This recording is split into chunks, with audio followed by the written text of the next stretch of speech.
Hi, I'm Steve Wedge and welcome back to Living with Microsoft Office 365.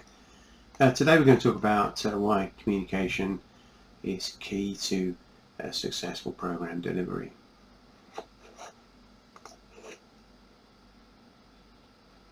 So it should go without saying that communication is really important, and the strategy for communicating the change needs to reflect the overall business objectives.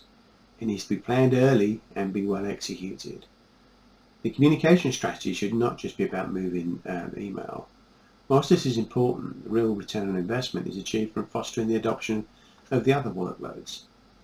And there is a psychological aspect to this being a success, and it's important to recognise that.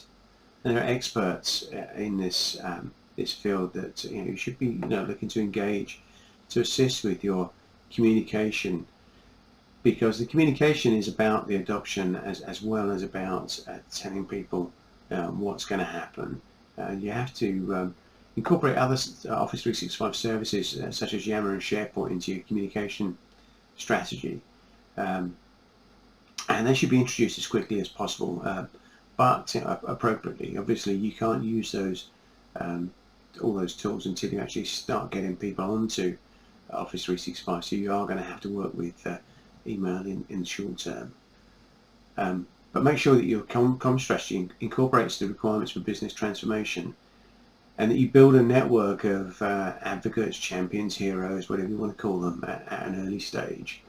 And don't forget that Microsoft 365 is constantly evolving, so change will need to be communicated after migration. Now, the business change network you build should be continually cultivated, and if well treated, it can also be utilised for other business change initiatives post the Office 365 deployment. So that's really key, and it's important to recognise that communication is about communicating the business transformation that the executives within your organisation want to bring about by moving to Office 365. So this really ties into what your requirements are, what your business sponsorship business sponsors' objectives are.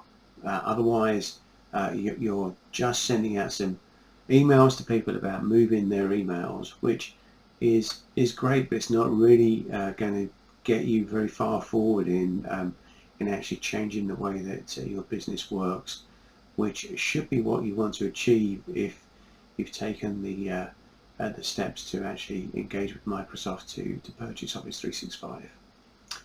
So tomorrow I'm going to talk a little bit more about realising the return on investment with Office 365 and how you can think about achieving that. Thanks.